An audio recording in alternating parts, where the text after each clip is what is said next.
Hello. Hey there. I'm just going to start by saying it's so exciting for us at Aqua to see like a room full of people at our first event. So thank you so much for coming. This is brilliant. Yeah, it's exciting. And I'm Liz from Aqua. Michael, do you want to say a few words? Hey there, I'm Michael. I'm developer advocate at Red Hat. And in case you weren't already familiar, this is the book that we wrote. Don't read it now, but hopefully you'll find some useful information in that book going forward. And we thought we would use that as the basis for what we're going to talk about today in terms of the state of security in Kubernetes. Kubernetes is fundamentally a pretty complex system, so there are lots of different potential attack vectors. And that's not even taking into account things like network security, which we don't even attempt to cover. We're just really looking at the Kubernetes components and securing the applications that run on top of those Kubernetes components. Yeah, wow, that's a lot of moving parts there. And luckily, Kubernetes equips us with a lot of what we call security boundaries, essentially a set of controls that make sure that one process doesn't impact another process. And if you look at that, starting at the lowest level there within a container, leveraging container-specific things, so Linux namespaces and C groups there, the pod itself providing certain things. You can attach policies on the pod. For example, you can say this pod can communicate with another pod. Then you've got the namespace. Think of it as a kind of virtual mini cluster within a cluster. You've got the node there where the actual workload runs. You can use to minimize the blast radius. And then you've got the cluster where you can, for example, segregate your workloads across different clusters. And all of that is built in. And I'm not arguing that all of the defaults are always brilliant, but at least we have these basic elements to work with, right? That's pretty good. And I'm pretty sure you said the word namespace twice. That's Scope right. for confusion. Yeah. We often run into that, right? We have that terminology and we need to be precise in terms of are we talking about Kubernetes namespaces or Linux namespaces? But I guess that's the world we live in, right? Yeah. Plenty of complexity here. All right, so there are lots of different elements to Kubernetes security that we could talk about. We're going to have a little race through some of these this morning. Obviously, we can't really dive into too much detail in kind of half an hour, but we'll cover what we can. Yeah, let's first have a look at the control plane. What's going on there? What is the control plane? Right, so when we're talking about the control plane, we're thinking about the Kubernetes components themselves, the parts like the scheduler, the underlying etcd that stores state, the kubelet that runs on every node. So this is about securing those Kubernetes components, the API server, obviously a key one. And all of these components have configuration settings that the defaults have tended to get better and better over time, but some of those settings allow you to configure things to be really, really insecure if you really wanted to. There is, who's heard of the Center for Internet Security, CIS? Yep, few hands. So the CIS writes or publishes benchmarks for lots of different software, explaining best practices for configuring that software. There is a benchmark for Kubernetes, and if you follow the guidelines in that benchmark, you might not want to follow every single one religiously. You might want to check whether they're appropriate for you, and we're going to come back to that. But as a general rule, making sure that you're complying with the CIS guidance, or at least you know why you're not when you're not, will probably put you in a pretty good state.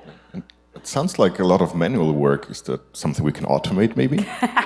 I'm so glad you asked, Michael. Right, so time for a demo. One of the things that I do at Aqua is I'm involved with our open source products, and one of the tools that we wrote is called KubeBench, which automates the process of running through these tests, because there are like 200 pages of tests, which would be very tedious to type in manually. So maybe I'll make that a little bit bigger.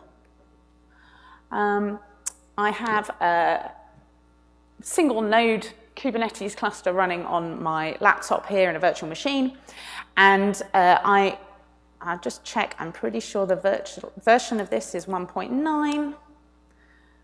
Sorry, just checking. Can you see that in the back, in the last row? Yeah? Bigger? Bigger? A little bigger.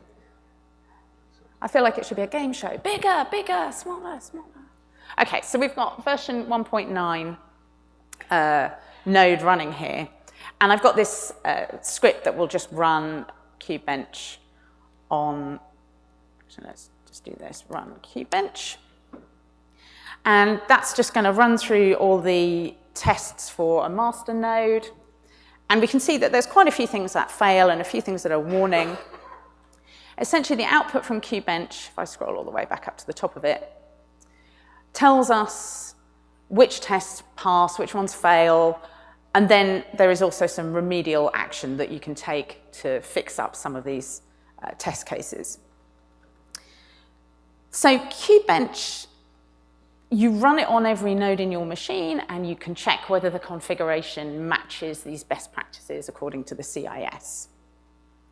We have another tool called KubeHunter, for which there are some quite neat stickers at the back, which tests your node security from a different kind of approach. It's kind of like pen testing. The idea is that you run it externally from your cluster, and it can see whether you've got any ports open, whether there are any vulnerabilities, and so forth. And so I am going to, I think I need to make that bigger. Okay, so, oh, there we go. So hopefully I can remember the IP address of, is it .4? Yeah. Yeah, okay. So that is basically issuing curl requests to hit the various potentially open ports in that cluster. It's just a single node for me. And it's reported on the things that it's found. There's a few things it's found. Some of them are not very serious. One of them that it found here, though, that is a little bit more interesting is this critical privilege escalation CVE that just came out in the last couple of weeks. So that's one of the tests that we've added in KubeHunter. Do you want to talk a little bit more about that CVE? Yeah, so quick show of hands. Who has heard about it? All right. Oh, that's great. Okay, and keep your hands up. Keep your hands up if you have patched it. Well, not bad. Well, not bad. All right. So turns out this is really, I think it's fair to say, the first real serious big one concerning the control plane. And it really turns out to be a bug that, an actual software bug that has been around. And the implications there, and I think we can thank Daryl there from Rancher. Rancher, Yeah. thank you, for doing the awesome work, and the community security team, Jordan and others, for providing the patch. And I'm imagining it will still take some time until everyone is in a good position to say they're not vulnerable anymore. But yeah, the lessons learned there definitely is even code that has been around for quite a while. In this case, I think since 1.1 or earlier, might deserve a second look, right? There's a really great blog post actually on the Rancher blog where they talk about how they discovered this vulnerability, and it does have a story going back several years. It's actually quite interesting, so I recommend that. All right, so I never turned that on. I mentioned that there were a couple of things in the CIS spec that you might choose to disregard. And there are a couple of interesting conundrums where the best practice sounds pretty good, but can also be in conflict with what you want to do in your Kubernetes cluster. Two that I wanted to highlight. So one is, it's generally accepted to be good practice not to allow privileged containers to run. The CIS benchmark has that as a blanket recommendation, but the problem is you can't run DNS services without those privileges, basically because you need to be able to connect to port 53, and you need privileges to do that. Another example where the CIS spec maybe is not in line with the latest thinking of the Kubernetes team is around anonymous access to the API server, where although it sounds like a very good idea in practice, if you have a component that just needs to issue a health check, it's quite a lot to ask the developers of that component to put in authentication just to hit another endpoint to say, are you alive or not? So the current thinking is that it's okay to leave anonymous access to the API server, but rely on RBAC to prevent those anonymous, well, any anonymous user from doing anything untoward on your cluster. All right. So we've talked a bit about control plane. Now let's think about, and I've talked about anonymous, what do we mean when we talk about anonymous users and authentication and authorization? Right. So turns out Kubernetes is actually, in that regard, not really very opinionated. It essentially gives you a lot of options, both in terms of being able to verify the identity of an entity, such as a user sitting in front of their laptop and using kubectl to torture the cluster, or some component in the control plane, kubelet or whatever, or your own app if you're using a service account to represent the identity towards the control plane there. And as you can see, you can really use pretty much anything there, quite popular. RDX 509 certs. You can use a webhook to use your own custom part up there in the API server to verify the identity. So all that you really have is there, this contract. Give me or verify that identity, and you get back the username, user ID, and the group there, and that's pretty much it from the authentication perspective. And the authorization, nowadays, you already mentioned it, kind of good practice, and I hope RBAC doesn't share the same fate as eLinux there, that everyone is going to use RBAC and does not disable it, because it makes life a little bit harder. I get that, but you get so much out of it, and many of the attacks with RBAC enabled just go away, right? So you should really be using RBAC.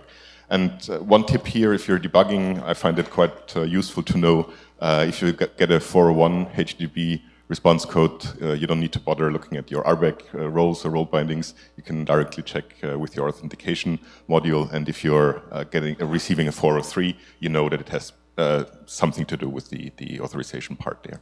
It's kind of confusing that the 401 is unauthorized, but it actually means unauthenticated in the Kubernetes world. Quickly talking about RBAC, so any problem in computer science, as we know, can be solved by one level of indirection, and that is exactly what is happening there. So you essentially have some kind of entity, as I said, human user or a piece of software, that you want to give a certain set of permissions, and that you do through that role and the role binding, either on the cluster level or on the namespace level. And it looks a little complicated, but given the many built-in roles that are there and the tooling around is in the meantime rather good, so it should be possible to manage that somehow, I would argue. Yeah, and there's some nice things like the aggregation of roles that can make it easier to kind of compose the permissions that you need for kind of aggregated from these sub-roles. But now the question is, how do we make sure that the container images we build are secure? Right. So we've heard a bit about this already this morning, but essentially we want to make sure that the application code that we run is, as far as possible, vulnerability free, and ideally we also want to check that it is actually the application we intended to run and not some other random thing that we've pulled from the internet. So essentially scanning your images for vulnerabilities, potentially having some checks on those results to say, am I going to allow this image to be deployed? And you may also have other policy rules, perhaps what base image that image was built from. You might also want to be checking whether it was signed. The whole issue of provenance is pretty interesting and complicated. So we have these kind of two gates here. One is, are you going to allow an image to get as far as your registry? And then are you going to allow the image to be pulled from the registry and actually deployed at admission time onto your cluster, which is where admission control comes in the Kubernetes world. So quite a few good practices, mostly around what you should and could be doing in your Docker files, like perhaps your organization has a policy to only use certain base images and you want to check that that's the case. We're going to be talking very soon about not running as root. It's a very good idea to define a non-root user in your Docker file. Talked about vulnerability scanning. Absolutely, scan your images. There are plenty of free and open source tools out there for vulnerability scanning. Definitely do that. Using a private registry so that you know that the registry is quite likely to be there, and B, to reduce the likelihood that the registry contains, either that somebody's man in the middle of the image on the way in or on the way out. And finally, using specific dependencies so that you can reproducibly create the same image or something close enough to the same image. There's a whole topic there about reproducible builds. And what would you say? Do I have to take care of that as a developer, everything on my own, or is that something where dev and ops maybe work together? Dev and ops, and even security working together. What a concept. Yeah. A lot of these things, because we put them in the CI/CD pipeline, can result in a failure that the developer can take care of. So that's that whole concept of shifting left. Right, and this is certainly a topic that I would argue is definitely of interest for developers and making sure that this really works. So don't run as root. Unfortunately, there are still, if you look up Docker Hub, there are many out there that actually run as root. I would argue the majority of them not because they need to, but because the awareness was not there. There was not good practice to actually define that user. So make sure that you're actually defining a non-root user, because it turns out in most of the cases you actually don't really need it. I mean, there might be containers where you load some kernel module, but typically for the very often use case where you need to access a privileged port, you can use things like a service to have it on port, let's say 80, and then internally use port 8080. So you mostly don't need root, really. And then there are a couple of policies you can attach on the pod level, and that's something that typically you as a developer want to already exploit. You can use things like seccomp and AppArmor and SE Linux there, down to allowing certain syscalls, whatever. And network policies in the same way that you can essentially define what pods between different namespaces are allowed to communicate, have ingress, egress, and so on and so forth. And all of that, and if you think back on the initial slide with the boundaries there, as an operator, cluster operator, whatever, you can really enforce that. You set certain standards. You say, here we do not allow certain pods to run or whatever. So you can automate that and you can make sure that these policies really are enforced. All right, let's move on to secrets management. Okay. What about sensitive data? Yeah, so looking after the credentials that protect your database, your storage, is really critical if you don't want to become, the next subject of a big headline about a data breach. Kubernetes secret support has moved on quite a lot over the last, I'd say, year or so. There is a native resource or object in Kubernetes for storing secrets. You can use it to inject those secrets either as a file or as an environment variable into the appropriate pods. The file approach is generally considered more secure because the file is actually a temporary file system file, so it's just held in memory, which is a good thing. And the problem with environment variables is that they tend to just get logged out in the clear, and you don't want your credentials appearing in your logs just for any random person who can see your logs to get your database credentials. By default, etcd, which is the storage component that looks after storing these secrets, by default it's not encrypted. But actually in the 1.13 release, the encryption has moved from being experimental into beta stage. Yeah, so the ability to encrypt your secrets at rest is kind of solidifying now, which is a very good thing. Okay, so we've talked about some of the main topics of security in Kubernetes. There are a few other things that you might be interested in. Things that we haven't really talked about much involving things like securing the hosts that you're running your Kubernetes components on.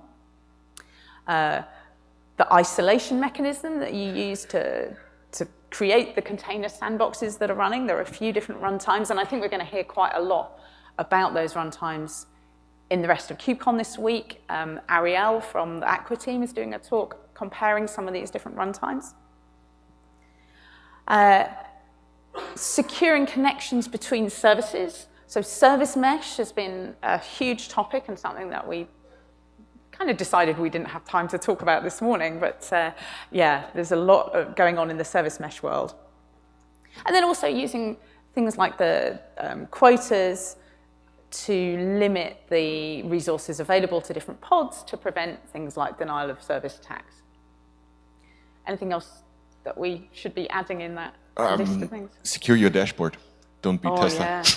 Yeah. That's what I meant early on with the defaults, right? Not every default is always great. So double check. It's there, but double check. Yeah. Okay. I think we might have.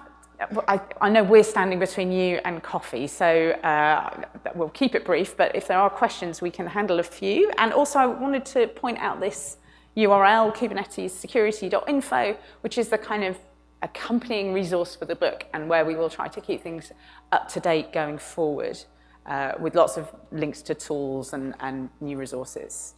So with that, do we have any questions? Yeah.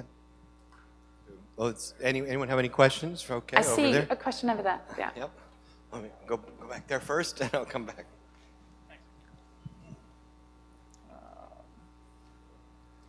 Yeah, so you were talking about RBAC, and it's a great tool to mitigate risks and multiple attacks. Totally agree. But when it comes to Kubernetes, RBAC model is additive. It doesn't allow for deny statements.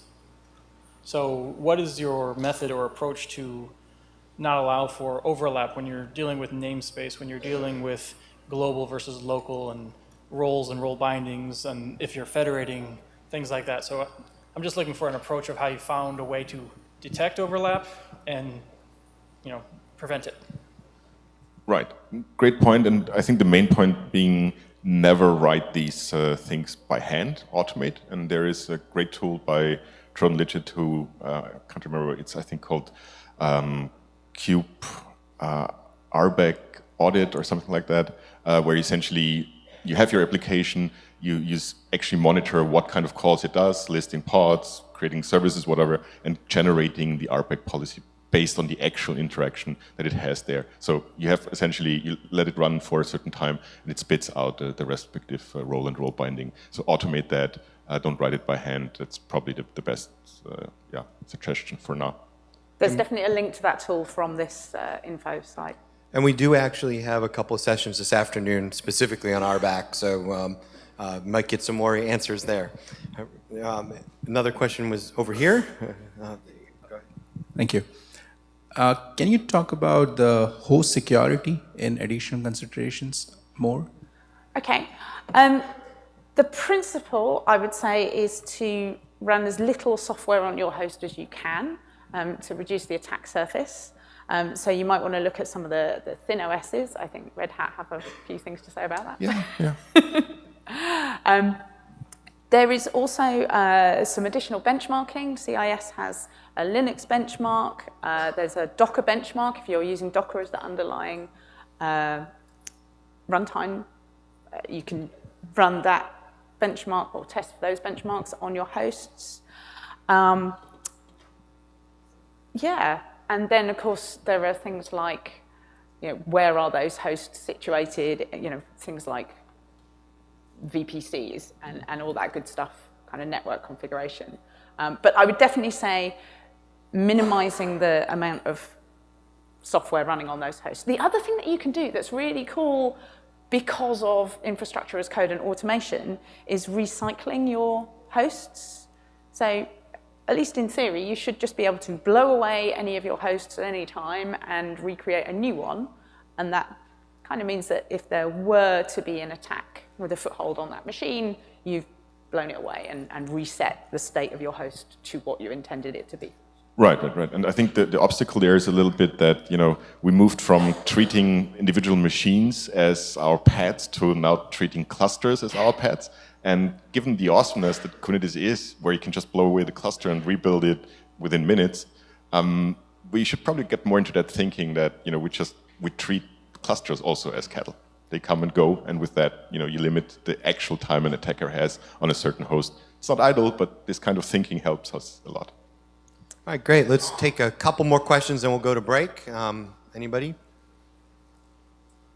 Or you can save your questions and just ask us individually. We'll be around. We're both around all week, so. Yeah, standing between you guys and break. I think people want that coffee. Okay. Well, thank you, Liz, and thank you, Michael. Thanks a lot. Thank you very Cheers. much.